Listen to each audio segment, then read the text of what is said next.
Hello.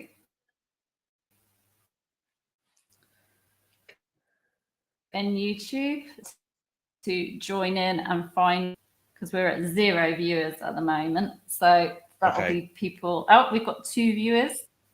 So feel free, guys, to say hello. I'm here with Gareth Russell. If you're on Facebook and you want your name to show and your profile picture to show, then you will need to go to god.com/Facebook and just give permission. But otherwise, you could just put your name at the end of your comment or question. Hi, Kendra. Hi, Kendra. How's it going? So we've got 8 people joining in. Hi, Julie. Julie's joining in as well. So I will introduce Gareth. We've got Gareth here today. You should have seen his talk on the Marian burnings and Mary I's religious policies. I thoroughly enjoyed your talk. Thank you, Gareth. Gareth, author of quite a few books now. Yes. A History of the English Monarchy, and on Catherine Howard is one of my very, very favourite books. Oh, well, thank you, Claire. You were so you've written quite a few now. Your Titanic book. Yeah, so it's your Titanic book as well. So quite a lot. Yeah, it's a nice point between 16th and 20th century. Very busy. Yeah, quite tired. Yeah. Yeah. Oh, and your Queen Mother book as well. It's your Queen Mother book was a joy. Right, who have we got here? So we've got Julie, Therese, Kendra joining in and saying hello. So Gareth is here to answer your questions on his talk on about the burnings and Mary's religious policy. So I find the story of the Guernsey, was it Guernsey burnings, Parity Massey? Yeah. I mean, that's just horrific. You kind of hope that John Fox was exaggerated, but it doesn't seem to be, does it? No, Claire, that's a really good point. And one of the things I was trying to push back on a little bit is this idea that everything in the book is false. There is a tendency for people to think everything in a book is wrong or everything is true, and usually there are, for instance, in my next book, which is coming out this autumn in Hampton Court, I talk a little bit about an audience, a very famous meeting between Mary I and the future Elizabeth I at Hampton Court in May 1555, just after the Wyatt Rebellion, and Fox gives this very lengthy description of what each sister said to each other, and I argue that's impossible. There's no way he got a transcript from that meeting. So there are incidents in the book where Fox is clearly using what we would call artistic, maybe even propagandistic, which I'm pleased I said correctly, license. However, it stretches credulity to think that he would have made up something like those Guernsey burnings when it was so famous. And in fact, we do know from other sources that the burning of the Guernsey martyrs was infamous in Mary's lifetime, and that it was very controversial. The story about whether or not Massey went into labor and the child was then thrown alive back into the flame, the exact sequence of events of how far along was the child alive when it was thrown back in the flames, all of that is very is debated, but I would find it absolutely impossible to believe that he made something on that scale up, particularly since we know that one of the Catholic constables who was in charge of administering justice in Guernsey during Mary's reign was ostracized by his community under Elizabeth, and the story was that he was the one who had thrown the child back into the flames. So one of the things I was trying to do a little bit with the talk is to not to cancel the revisionism that's seeing Mary in a more positive light, but just to maybe put the brakes on a little to say, look, there absolutely is a place to rehabilitate Mary, but it can't come at the expense of just outright dismissing what happened to these 283 people. The nickname Bloody Mary is misleading because it singles her out as exceptional among Tudor monarchs, to question the Bloody Mary moniker, I would say, don't say she wasn't, it's wrong because she wasn't bloody. She was, they all were. And actually, I would argue Mary's persecutions went above and beyond what was normal at the time. So it's not an unreasonable thing for surviving Protestants to have focused on what was done to people that they knew and loved. It is, however, misleading for modern historians if they only focus on that aspect of her regime. Yeah. I might actually share in the group, and we've got a Facebook group. I might share a link to Fox's, description of the Guernsey burnings, because it needs a trigger, really, doesn't it? It's so awful, but it's blood curdling, isn't it? Yeah. So Julie's asked in your talk, you said parrot. So yeah. Yeah, absolutely. So yeah, I mean, what happened? So, Julie, with a lot of, I'm not actually 100% sure what happened to Perrotin's husband. I have it in my head he survived, but I could be wrong. Don't quote me on that. What happened with a lot of the married clergy was they either burned or they fled, and then they came back. And typically, a lot of the refugee clergy who came back, particularly from the community of English Protestants that founded in Geneva in Scotland, is that they came back under Elizabeth to be called hot Protestants, which meant firm or fervent. We would say fiery would be the equivalent. So yeah, in that sense, I think it's interesting. The repercussions of this echo into Elizabeth's time, because a lot of the Protestants who refugeed were not prepared to compromise an inch when it came to the Church of England. Yeah, but someone's saying that there's no sound. Definitely is. Kendra's asking, if Mary had reigned longer, what do you envision England would have been like? It's a really good question. I sort of had to talk about this, and I can't. It was with another couple of historians, and I'm now trying to remember who it was. I think it was after a couple of it might have been Dan Jones, actually. But I think it was after. But we were talking about: is it time? Is it really just time that that Elizabeth had that Mary didn't? My instinct would be Kendra, that England would have stayed Catholic. I think time would have done it. Do you think her husband Philip pushed her towards being Bloody Mary? No, not at all. I don't think. I think Philip. I think the portrait that we have of their marriage is completely misleading. I don't believe she was completely besotted by him. She spent a lot of time making sure there were laws in place that he wouldn't take over the government if anything happened to her. I think she was, she was in love with him, and I think, in a normal way. I don't think she was the sort of, like, the way we sort of see her presented as crazy and a bit pathetic. And Kay also actually sort of pivot on the question. I don't think she became more fanatical. I don't see that in Mary at all. I don't see a particular point where she morphed into like a fire-breathing, accidental fanatic. I think, like pretty much every person of faith in the 16th century, she was okay with burning people. It was very rare to have someone who objected to it. Very, very rare. So in that sense, no, I think, and I also don't. I don't think she.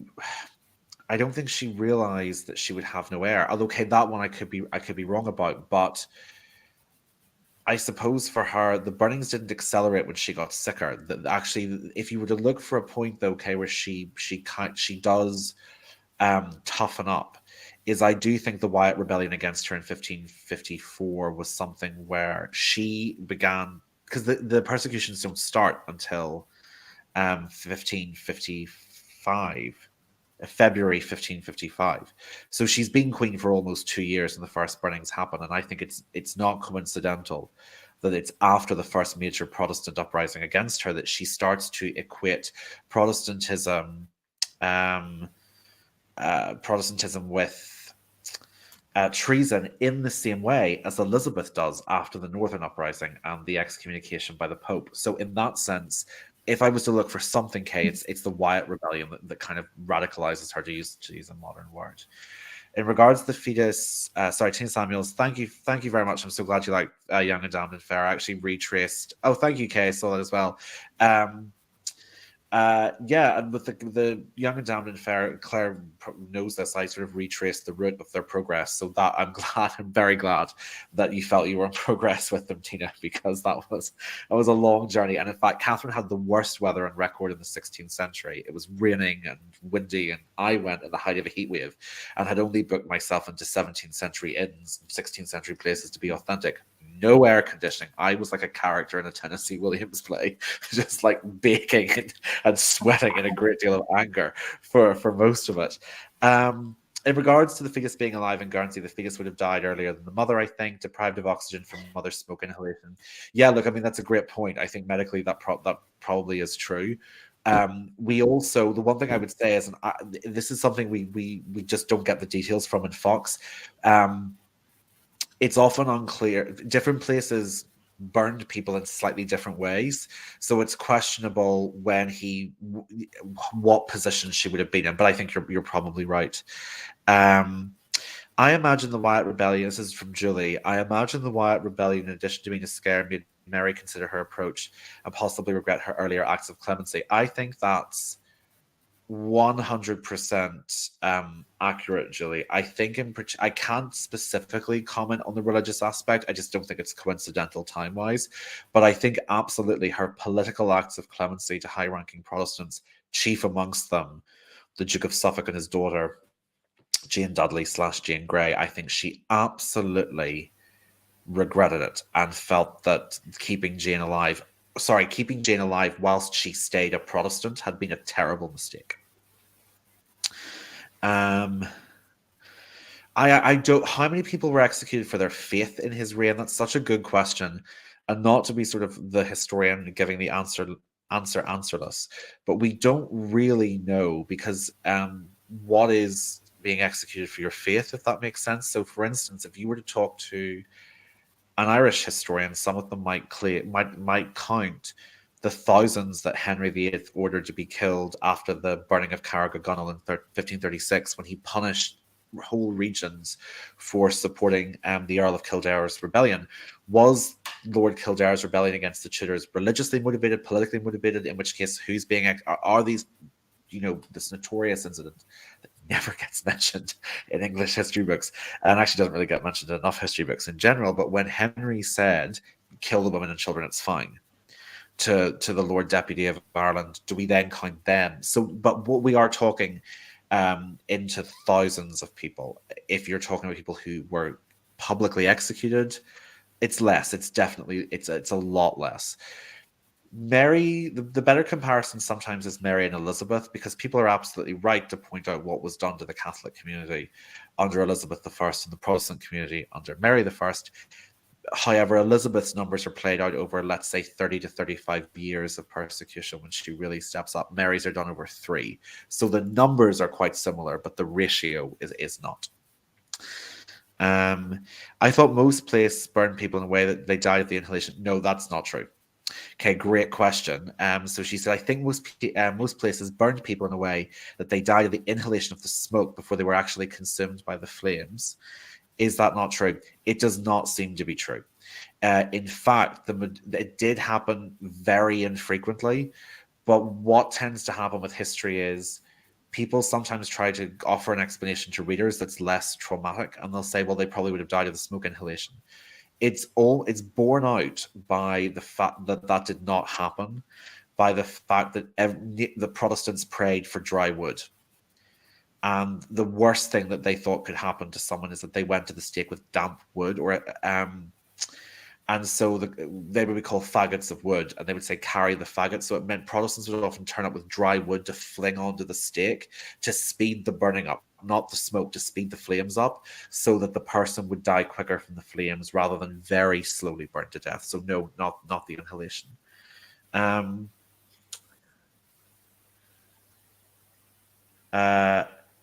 Yes, that's true. Sorry, to add some more to Gareth's answer, it's also hard to compare Mary and the other tutors, especially Elizabeth, because Mary executed for heresy rather than treason, which Elizabeth did. Yes, absolutely. That's a really good point. And again, I suppose actually, to the Facebook user who said that, really it's trying to separate the child in front of Solomon, to use that biblical allegory, isn't it? That really, where does faith start and politics end in the Tudor period? I know nothing about the killing in Ireland. Can you summarize this a little? Yeah, sure. So there have been a lot of tensions rumbling on in Ireland for quite a bit of Henry VIII's reign. I've previously done a talk for Claire about how important the Ormond earldom was. This idea that the Boleyns came from nothing is only if you look at the English side of the family. The Ormonds were very, very wealthy. They were one of the major earldoms there. They had gone into decline, and the House of Fitzgerald had risen. A lot of the Catholic aristocracy in Ireland were very unhappy at the break with Rome, and they didn't trust Henry VIII. And as the Ormonds declined, the Earl of Kildare, nicknamed Silken Thomas because he was such a good dresser, started a major rebellion against Henry VIII, and the borderland where the rebellion was strongest, around where the Kildare earldom was, and the area of Ireland on the eastern seaboard controlled by the government was sort of like a border between the rebellion and the loyal areas. And in particular, an area called Carrigagunnel was probably was a village that had tried not to take a side, and so Henry ordered that Carrigagunnel would be burnt in retribution. And he told his cousin, Lord Graham, who was a grandson of Elizabeth Woodville through her first marriage, and was Lord Deputy in Ireland. He said, it's basically kill them all in that area. And they said you could hear the screams and see the flames from Carrigagunnel for miles and miles around. So when people say to me, but Henry VIII could speak so many languages and he was great at astronomy, I'm like, I don't care. I don't care about the rehabilitations of Henry VIII. And when you try to bring up the North or Ireland, people say you're being unduly sentimental. If you did something in 1536, 1537, where Tudor writers were saying this was horrific to see, hear, and smell, you have done something really evil. And that sort of loops us back into Mary. The burnings were fire hurt as much in 1555 as it does in 2023. And so the point of these was to strike terror and to strike fear. I read the book The Burning Time. It gives the impression that Mary was... Sorry, Tina Samuels, thanks for this. I read the book The Burning Time, and it gives the impression that Mary was removed from the trials, etc., and that Bonner/others had control. How much was Mary involved in details? What a question, Tina. It's really important because she put them in charge. And no monarch was really involved in the details of the trial, but she was very intelligent and she was a really exceptionally hardworking monarch. So I know she wasn't involved in the trials, apart from when she directly intervened to say that Cranmer trying to convert back to Catholicism and recant his Protestantism was not going to be accepted as an excuse or a plea bargain to waive the death penalty. So when she did intervene, it was rare, but it was on the side of lighting the flames.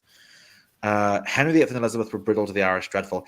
Henry VIII much more so than Elizabeth. Elizabeth gets more of the blame. Maybe it's the Grania O'Malley, the pirate queen of the West, very interesting character that she met with. But Henry VIII doesn't. Elizabeth was bad in the way she was bad to the North. Henry VIII was another level of just unhinged.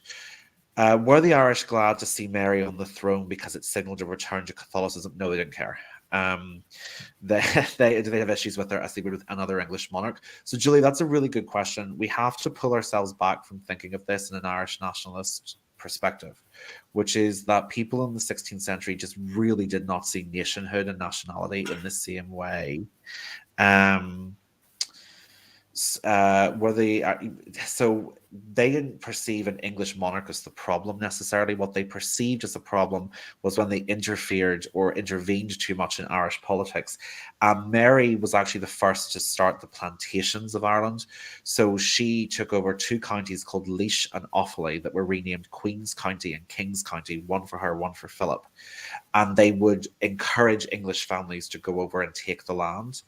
And so that had nothing to do with religion. And she was doing that because Laois and Offaly were underpopulated, but also because they've been dominated by previously rebellious aristocratic families. So that's a really good question, Julie, and a good point to remind us that it's not always black and white. It's not just Catholics siding with Catholics. There's a lot of old politics and aristocratic and social tensions bouncing around. I find there a validation in the Book of Martyrs, but the individual items of torture, etc., are simply not true. We can't dismiss. Sorry, are you saying that none of the accounts of? I would disagree that all of the accounts of individual torture can be dismissed as untrue. We do know that torture was used pretty extensively, and interestingly, quite a few of the things that he comments on are used later in Elizabethan torture. So I'm just going to read to the rest of your comment. We can't dismiss Marian religious policy, but it has to be kept in context of the time. So a slight frustration I have with this is that I hope the talk did keep it in the context of the time by pointing out that she burned 9 times the average of the Holy Office of the Tribunal of the Inquisition in Spain.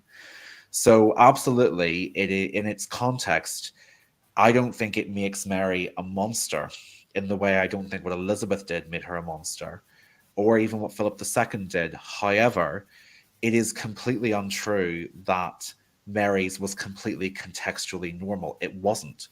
It was an extensive policy to burn 283 in 3 years. Let's say 2.5 to 3 years is extensive for the 1550s, and that was when the Holy Office of the Inquisition was at its height in Spain, and they weren't burning that many. And the Massey case is interesting because of the horrible bit with the alleged child, but also because she wasn't arrested on heresy at first. No, she wasn't, but that was what she was burned for. And it's quite an interesting point because I think you're right that many people were arrested. Many people were arrested for other things, and then the Protestantism came tumbling out. So I think that's a really worthwhile point. According to the account I read, she was arrested in charges of theft. There is another version that she was arrested for being married to a clergyman, and then it changes. So I think there are different versions of what she was arrested for. But again, we're struggling with Protestant and Catholic sources here because, as you say, the Massey case is interesting because of the horrible bit with the alleged child. You're right; it becomes notorious, and so what you then have are Protestants and Catholics trying to debate what was she arrested for, because for a Protestant, it's noble if she was arrested for being a clergyman's wife. For a Catholic, it's helpful if they can say she was a thief. Don't feel too bad for her. The alleged child is really interesting. I sort of tried to say on the talk, it's one of those things that seems to crop up in other it seems to be very well established beyond Fox's Book of Martyrs. Whether that's through folklore or the oral tradition, I don't know. I suppose you could talk, maybe it's interesting with oral tradition because I suppose we really can only see with modern history. But I think the Perrotin Massey case was the Perrotin Massey case was, as Claire said, it's the one that stood out to everyone. But it was used as an example of this is it at its worst. But there were 282 other people who suffered less spectacularly, but equally horrible deaths. Amanda asks, do you think that Elizabeth was more justified in her actions because of the excommunication and the fact that the Pope was actively encouraging Catholics to rebel and kill Elizabeth? More understandable, a little, yes. I think, look, Mary was, I've sort of said, just talking to the previous user about the context of the times, what's really important to remember here is that Mary, I think, was an extensive and at times excessive enforcer of the heresy trials. However, she also became queen at a time when, in her eyes, it was an unprecedented time because of her father and her brother's religious policies. So Mary felt that she was confronted with the after effects of about 20 years in which heresy had been allowed to run rampant through the country. So that's why she responded in the way that she did. And Elizabeth was obviously, as she said, responding to a threat to her life. Maybe I'm jumping around with this a little bit, and it's not a totally fair comparison. But if Elizabeth did what she did only because she was concerned for her life, it's maybe less justifiable than Mary doing it because of what she religiously believed. I think Elizabeth, the one difference really between them is that Elizabeth had to be dragged kicking and screaming to bring in the persecutions against Catholics, but whereas Mary was much more enthusiastic about doing it to Protestants. I think it's also worth remembering. Sorry, Johanna's just said it. English Catholics, what we have with this case, I think, that is that English Catholics, sorry, Johanna, if I could just quote, notably, English Catholics do not rise up as a group against Elizabeth at the time of the Armada, so the perceived threat versus a real threat is a question of historic debate. Yeah, absolutely. There certainly is not a massive Catholic rebellion or traditionalist rebellion against her like there was against her father in the Pilgrimage of Grace in the 1530s, or the Wyatt Rebellion, although to be clear, the Wyatt Rebellion always insisted it wasn't religious and it was political, and they wanted to stop her marriage. But in the same way, Elizabeth was also dealing with, essentially, after Exsurge Domine, the bull from the Pope saying to kill her would be a holy act. They're all dealing with very complex issues, and I don't know how any of us brought up in that time would have acted differently. I don't think Mary or Elizabeth are any more or less justified than each other, now that I say it out loud. And I think what this talk was trying to do, and I write about the royals and I write about the history of the court, but I also try sometimes to say that Mary and Elizabeth are very important figures, but really the more important figures here are the Catholics under Elizabeth and these ordinary people who the only voice they have in history is a scream as they were executed. It's really, I can understand why Mary did what she did and why Elizabeth did what she did, but sometimes I feel in our attempt to justify or condemn them, we just skip over these hundreds of ordinary people who paid a really, really terrible price. And I do think some of the revisionists have, for both of them, have bent over backwards to try to overly contextualize or dismiss things and to say, well, it's not really that sad, or it's not this bad, or, what was done to these people was really, really horrendous, and people in the 16th century thought it was. Yeah, I think we have to focus to an extent on what the policy felt like to be impacted by, rather than just why it was implemented. Was Elizabeth not trying to protect her realm and the Protestant people? Just interrupt for a minute. Yeah. Can I just interrupt and ask a question? Do you think that, Ed, two people in his reign, do you think Edward and Lady Jane Grey would have been just as brutal, but the other way, with Catholics? I can't. Heresy trials are much more associated with Catholicism. I mean, they really are. Protestantism can't really do it in the same way, because there's, what is a Protestant? Is it the Church of England? Is it Anabaptist? Even today, if I say what's a Protestant, is it Episcopalian? Is it Methodist? Is it Baptist? There were all these denominations from the get-go, so they couldn't really enforce precision of doctrine, and in the same way Catholicism could. If either of them were going to do it, it would have been Jane, not Edward. And Jane's views on Catholicism are eye-watering. I mean, this is someone who referred to it as the stinking kennel of Satan, and told her younger sisters, if you have a choice between dying like me and converting, die. So Jane was a real fundamentalist, and noted as such even by her contemporaries. Do we have exact records of how many unrecanted heretics were executed on the direct orders of Mary, rather than them being victims of local community neighborhood grudges? No one was very few were directly or executed on the monarch's orders in the way that Elizabeth II did not directly send a lot of people to prison, even though there are Her Majesty's prisons. What Mary did was Mary implemented the laws that would make it possible. Now, Eamon Duffy, in his book Fires of Faith, I think it is, makes a really good case that these were very well organized. And this idea that Mary's government was this sort of like lumbering, slipshod, archaic institution is not true. It was a very effective A very, very effective machine. What is interesting as well is that the overwhelming majority of the burnings happen in the south, not the north. And you would expect grudges against people for being Protestant or having sided with the government to be a lot stronger in the northern counties than it was in the south. The idea that it's community neighborhood grudges is it has been pushed, not often, but sometimes by people trying to, I think, overly rehabilitate, re-benign the Marian government. I think it's important to remember that that I'm sure there were cases of this, but the effect of the law, the effect of the law courts and the sophistication of the English legal system was remarkable for the 1550s. And to Mary's credit, she kept it intact. England was a very effective, functioning country under Mary I, and I don't think she gets credit for that because it's quite boring. It's, you know, it's no one ever remembers the benefits of bureaucracy, but she certainly kept a slick legal system functioning. Sorry. Facebook user asks, was Elizabeth not trying to protect her realm and the Protestant people generally? Yeah, I think in the same way Mary was trying to protect her realm and the Catholic people generally.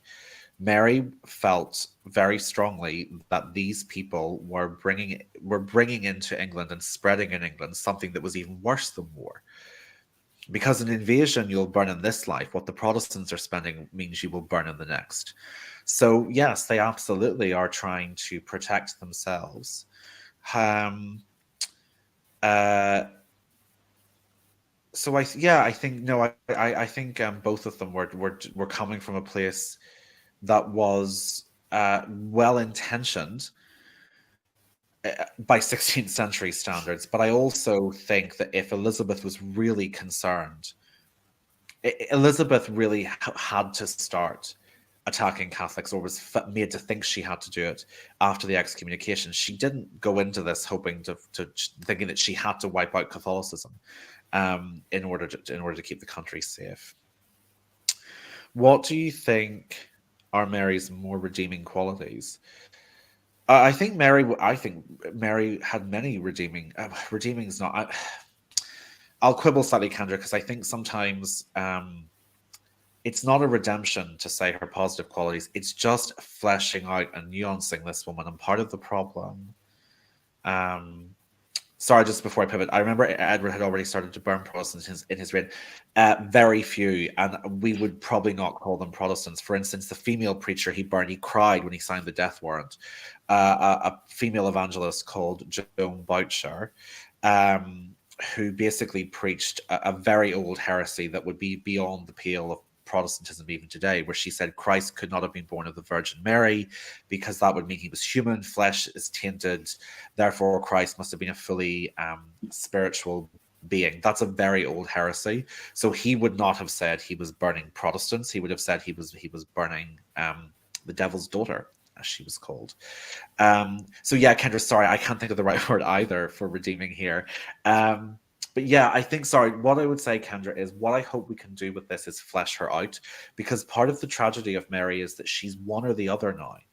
This idea that it's still told that Mary is never presented as Bloody Mary. Even this idea that she's presented all that way in fictional dramas, I cannot think of a TV show where Mary was presented as the villain. Even in the 1998 the Elizabeth movie, she's sympathetic and unhinged, but she's not monstrous. Mary went ahead. I think she had one of the most extraordinary work ethics. She actually damaged her eyesight. She worked so hard on government documents. She was tremendously brave, very charismatic, I think extremely intelligent, and also kind. And that sounds like a ridiculous thing to say in the context of this, but this was the 1550s. People did things that were monstrous to us, but she was an immensely kind person to people who worked for her, to her friends. She was very loyal. She had many fine qualities. I actually think if I met her, I'd probably like her, which I'm not sure what that says about me. But you know, I think Mary I had many fantastic qualities. Joanna Strong, Alexander Sampson, I believe, argues that Edward would have implemented burning as a punishment for heresy, much as Mary later did. So seeing Mary's policy as an extension of Edward's can provide more context to Mary. Yeah, Johanna, view of that is that's a hypothetical. I just don't think if he would have bears out. I don't think that shows a realistic understanding of the nature of Protestant interdenominational theology. I just don't think it's credible that Protestantism could have found a definition of heresy that would have saved all Protestants and made Catholics targets for heresy. Even if you go to like Eucharistic theology, like what is it, transubstantiation or is it consubstantiation at the moment that the host is elevated? I don't see how you find, not all Protestant denominations accept consubstantiation. So I think for them to have found a clear legislative definition of what heresy was for a Protestant regime, particularly one like Edward VI, that allowed allowed the Puritan elements within the Church of England to be a lot more vocal. I just don't see how that would have happened. And I don't think it provides a continuity link into Mary, because to me, then why didn't it happen in 1553 or 1554? I think Mary, I don't think Mary was a Catholic reaction to Edward VI. I think this was something much more independent of her. I have no doubt that Edward VI was not just a religious fundamentalist. I think Edward was far more of a fundamentalist than his sister was.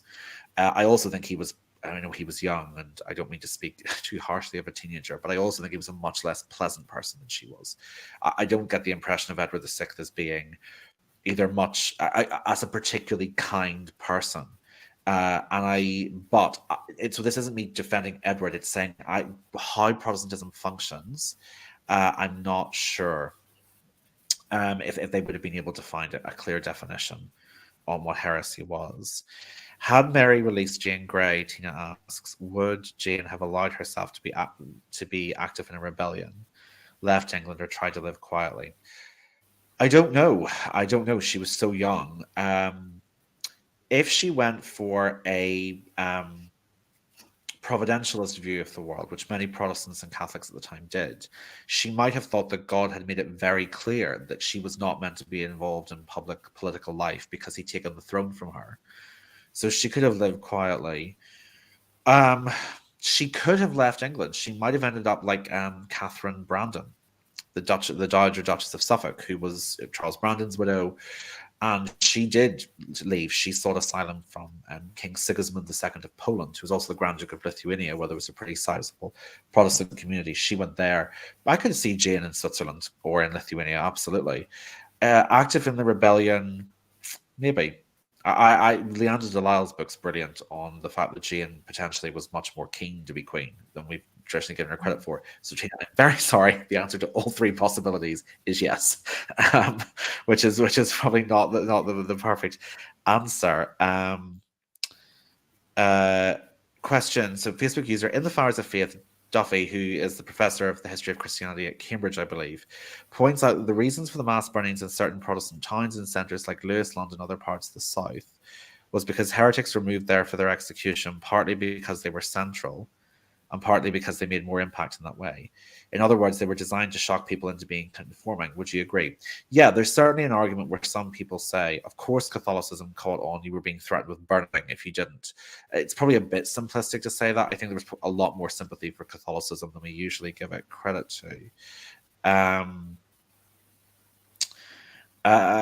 People would be moved there because all public executions happen in big towns. They did it for centuries before that. Executions were in the local center of the court, the court system. And yes, it was. Public executions were to encourage obedience. In that way, the executions of Protestants under Mary and Catholics under Elizabeth were designed to shock the community into obedience. Did the Pope ever say anything for or against the Marian burnings and Mary's religious policy, or did he turn a blind eye because it was in Catholicism's favor? He didn't turn a blind eye. He didn't have a problem with it. The Pope, particularly the popes in the second half of Mary's reign, weren't wildly keen on her, ironically, because the Papal States were involved in wars with the Habsburgs and tensions with the Habsburgs, and Mary sided with her husband. But the Pope would have had the pontifical office and the infrastructure of the Papal States at the time did not object to the burning of heretics, so it wouldn't have been turning a blind eye. That's how I would put it, if that makes sense. Did the burnings end with Mary's reign? Burnings of Protestants and burnings in general, no, there were intermittent burnings. We actually know that one of the last burnings happened in 1685. James II burned a woman for providing assistance to rebels against him. Burnings intermittently happened, but on that scale, they did end with Mary. But it's very important to note that her successors did continue to use fire, and it wasn't abolished at all when she died. Mary didn't invent the flame, and it wasn't extinguished with her. Why do you think Catherine Grey served Mary after her sister's execution? Because she had to. And also, the family were so tied to court. And the Greys, like many people, who had gone back to serve after the Boleyns died and after Thomas More died, and all these litany of executions that happened. This was the society they lived in. It's nerve-biting, it's nerve-destroyingly terrible, but ultimately that is, we've talked rightly about context. Catherine Grey was a kinswoman of the Queen. The family had been the surviving family had been pardoned by her, and Mary was God's anointed. So that is how it. That's why I think Catherine Grey went to serve Mary. Oh, sorry, Julie. Mary's treatment of Cranmer seemed to be particularly harsh, even in the context. Do you think this is motivated because of Cranmer's role in the Boleyn marriage, or because Mary believed Cranmer's reforms had lost many souls? It could be both. It could be both. It could be, particularly, it could have been partly his role in writing the Book of Common Prayer under Edward VI that really had gutted the Church of England of residual Catholic theology, particularly in ending prayers for the dead and veneration of the Virgin Mary, and transubstantiation as a belief about Holy Communion. So yes, I would say that there was a mixture of reasons, but yes, I think there does seem to be something she was particularly enraged at him about. So it could, but I would say it's probably several things. Are there any examples of writing in favor of the burnings outside of the government? There are. I can't remember exactly where they would easily be found. Some Catholics didn't think they were a good idea. Allegedly, Philip II was iffy about them and thought this might be again, pun unintended, backfiring. There is. I will send to Claire a link of some books if anyone wants to have a look. Excuse me, to easily find some of the writings.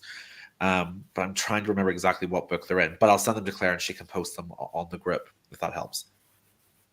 Thank you. I also think it's interesting that, I've said this to Claire before. I certainly, if someone had asked what books I'm working on at the minute, I'm finishing his history of Hampton Court, and one of the chapters is on Mary there in 1555. She was a really extraordinary woman, and one of the things that has struck me is she essentially pulled herself onto the throne in 1553. Every major male figure in the English government tried to disinherit her. I would say unjustifiably, because the grounds they were doing it on were absurd by 16th century legal theory. And in that regard, what Mary did in the summer of 1553 is one of the great comeback stories of English history. I think Mary had something in her personality. Well, Elizabeth might have had it too, that just made people loyal. Really, she had some kind of charisma. And in fact, the speeches that she gave in London in 1554 to soldiers who were going out to fight the Wyatt Rebellion, I think they're up there with the Tilbury speech. She's really, and that's covered in Linda Porter's biography of her for anyone who wants to read it. Mary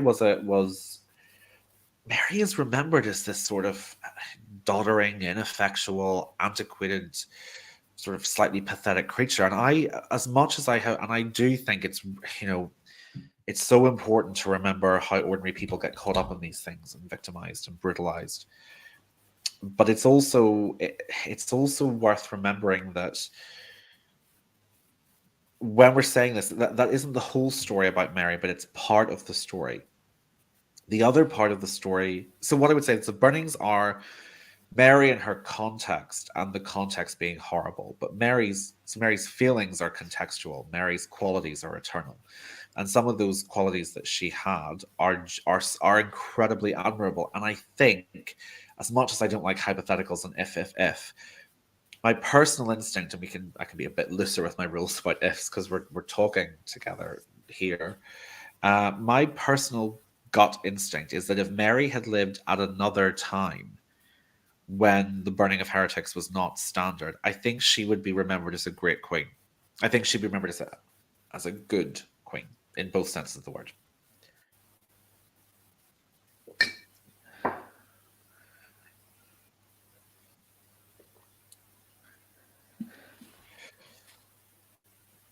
I got a question about Jane being examined before her execution, probably for pleading the belly. Are there any records of this?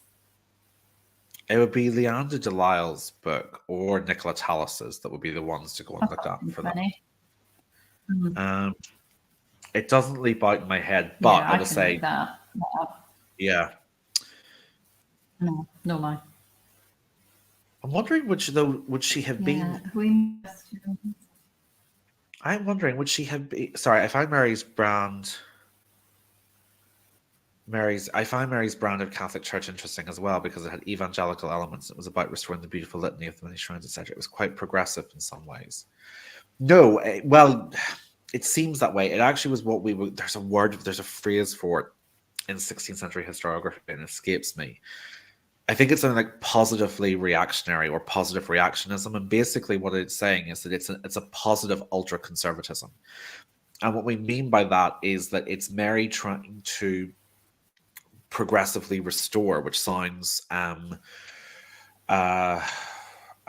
oxymoron, but where it does tap into things is she spent it wasn't just that Mary wanted to burn everyone back into obedience. There are a lot of reforms that go through into this revived English Catholicism, the most impressive of which is the amount of encouragement and funding she thinks should be set aside to educate a restored English Catholic priesthood. And in that, but this idea that, in that she's basically accepting, yes, there were problems with the church, and there will always be a problem with the church. Devout Catholics today will tell you, of course, there are problems with the church. That's the nature of the human institutions. But it doesn't mean throwing the whole thing away. So, the church was counting down to the Council of Trent. Janet, right ahead of me. Was counting down to is experiencing what's called Tridentine Catholicism, in which the church will internally reform itself. And Cardinal Reginald Pole, her distant cousin who becomes papal legate, and Mary's Archbishop of Canterbury. When Pole lived in Rome in the 1530s and worked for the Inquisition, one of his most interesting quotes was, and it's one of my favorite quotes from history, is he says, "Heretics are not heretics in everything." And what he's trying to say is just because you fundamentally disagree with someone, it doesn't mean everything they say is nonsense. And you have to be prepared to listen to heretics because they might be telling us something amidst all the things that they are saying they're wrong. They might be telling us something that we can use to improve and revitalize the church.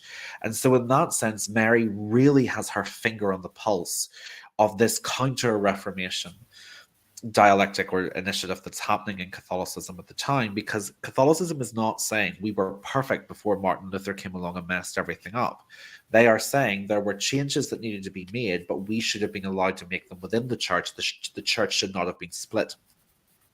So in that sense, her finger is 100% on the pulse of where Catholicism is going in the 1550s.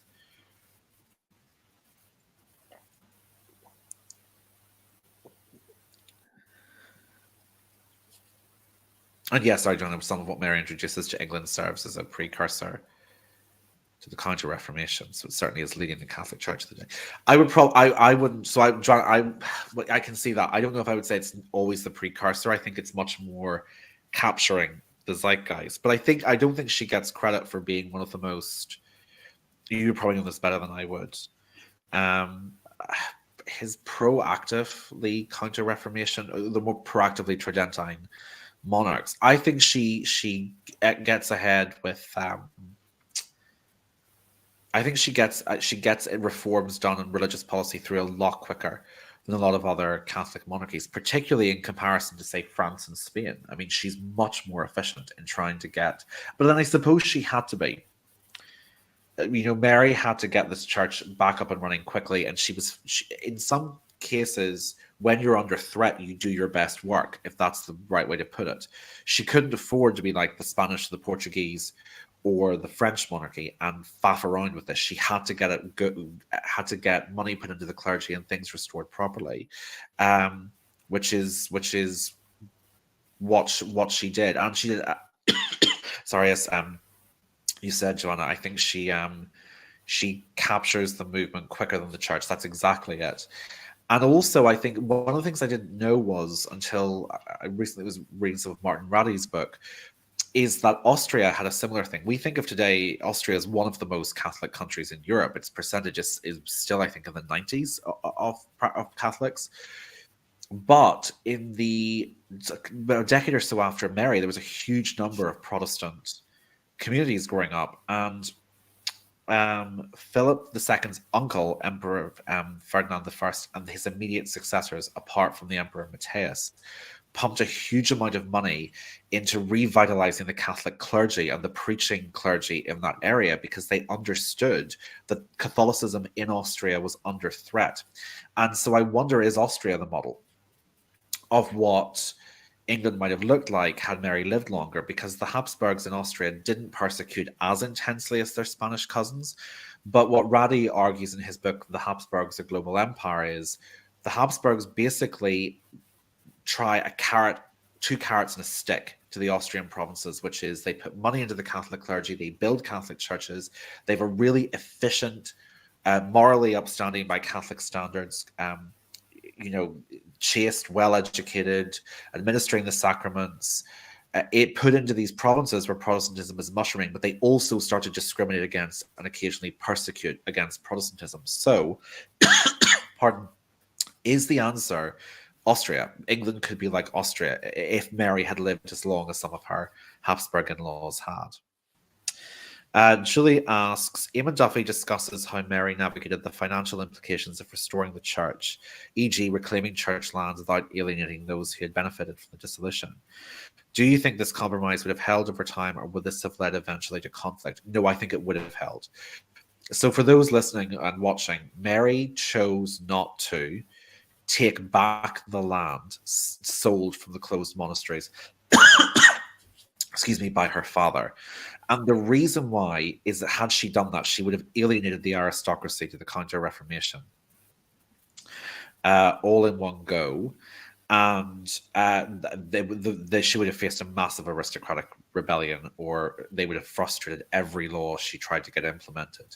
So I think what that shows about Mary is a really shrewd pragmatism. Yes, she wanted to get Catholicism restored, but not at the expense of her crown or the peace of the nation. KW, are there any books about the Tudor government's actions in Ireland? Dozens. There are dozens. S.J. Connolly's Contested Isle. I'm trying to think, who was it? Brendan Bradshaw's The Irish Constitutional Revolution. There'll be books. Basically, if you look at anything, Sean Connolly. Kieran Bradshaw. And who else is a really good one to look at? Yeah, look up for a book called Contested Island by S.J. Connolly. It's probably the best one that covers most of it. And then for the sequel, there's one called God's Executioner, about what happened in the 1640s by a professor called Micheál Ó Siocra, which is spelled O-S-I-O-C-H-R-U. Mary does not get enough credit being the first queen regnant. Do we know anything about how she dealt with the men on her council or others who resisted her based on being a female? Interestingly, I did not think this through until Valerie Schutte said it to me recently. She said, Mary wasn't resisted for being a female because the first 7 people in line for the throne in 1553 were women. There was no one. There were no Tudor men and no Stuart men. Close bloodline Stuart. All the high-ranking royals were women. Mary did not Mary does not ever seem to have felt that she was being pushed against for being a woman, which is really interesting. Where she does not, and where she does not get the credit, though, is that she was confronted with a constitutional quagmire in what happens when she gets married. And whereas Elizabeth essentially said, "This is too complicated, I give up." And I don't think Elizabeth necessarily particularly wanted to get married, but Mary felt her duty. And also, I don't think Mary always was desperately keen to get married, but I think Mary felt it was her duty to have a child because that's what the monarchy depended on. What is interesting is that Mary spends so much time working through laws and provisions of what will happen if she dies, if she's had a child or if she hasn't had a child with Philip, that preserves English, Welsh, and Irish independence from the Habsburg Empire. Philip will not become her regent, anything like that. So in that sense, what Mary did was she acknowledged that the really big problem would be, would the law hold that a man owned all his wife's possessions if his wife was the queen? Bear in mind, before 1871, English women were not allowed, if they were married, to hold their own property. So Mary worked with the legal implications of how her gender would affect the monarchy if she died. What is interesting is that she behaves in many ways as someone with supreme self-confidence, and she behaves like a man. When like a king, sorry, I shouldn't even say a man, like a king when it comes to things like the Wyatt Rebellion. So I think she doesn't get credit for confronting the difficult bits of it, and also putting herself front and center at national politics. Why did Mary confirm Elizabeth as her heir, given how devout a Catholic Mary was? Does it denote Mary choosing the politic over the religious? Rosemary, Antonia Fraser thinks that. She says something like, Mary died a true Tudor to be succeeded by the truest of them all. Part of why she confirms Elizabeth is that Mary came to the throne on the argument that the will of their father stood, and that the direct line of succession could not be tampered with on religious grounds. That was the basis of her whole claim to the throne. You can't ditch someone because of their religion. And you can't, you don't have the right to tamper with the succession as laid down either by the laws of primogeniture or by our father. So had she ditched Elizabeth on the same grounds that Edward had tried to ditch her, she would have been a supreme hypocrite. And I don't think Mary was a hypocrite at all. The other thing that we have to remember is that had Mary, who was she going to kick Elizabeth to one side for?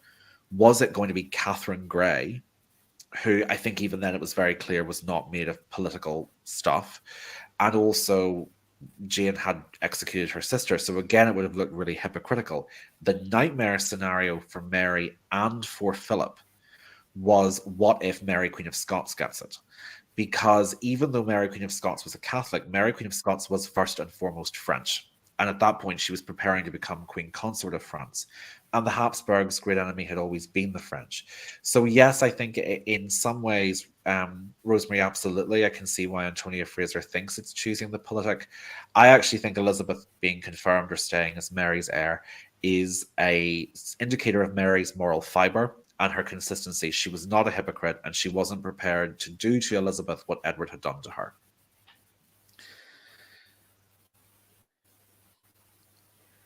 We just got a couple of minutes left now. Yeah, sure. Yes, sorry, to the person asking about the will. Yes, Edward VI's succession was not legally binding in the way Henry VIII's will was. And so I think Mary knew that it was wrong to try to do what her brother had done. Thank you very much, Julie. Amanda was asking about whether there's a book of Mary's letters. There is, there's Elizabeth's collected works, and we've got the Catherine Parr one as well, but I don't believe there's one that just focuses on Mary, is there? There's definitely not one that's springing out in my mind.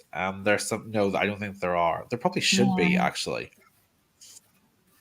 Yeah, there should be. Absolutely. I mean, she's quoted in others, but yeah.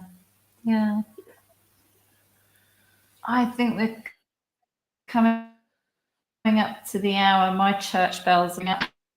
Thank you so very much, Gareth. This has been a delight. For hosting me. I've been resting voice this evening. Well, thank you so much, everyone. It's been Joanna, really, thank really you good. also for those Thank for such you. great points. Yeah, thank you very much. Everyone, I really appreciate it. Yeah, there's been some wonderful questions. Yeah, wonderful questions.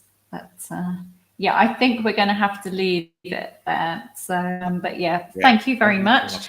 For those watching the replay, thank you. Thank you for the replay.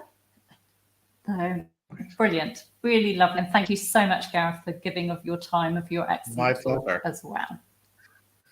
Great, thank you very much, everyone. Okay, well, good night, everybody. Tomorrow we have Peter in the chat room. So tomorrow in the chat room at the same time as usual, on the site chat room. But I will remind you about that anyway. I'll send an email out tomorrow. So take care, everyone, and see you soon. Bye-bye. Bye, Gareth. Bye. Bye.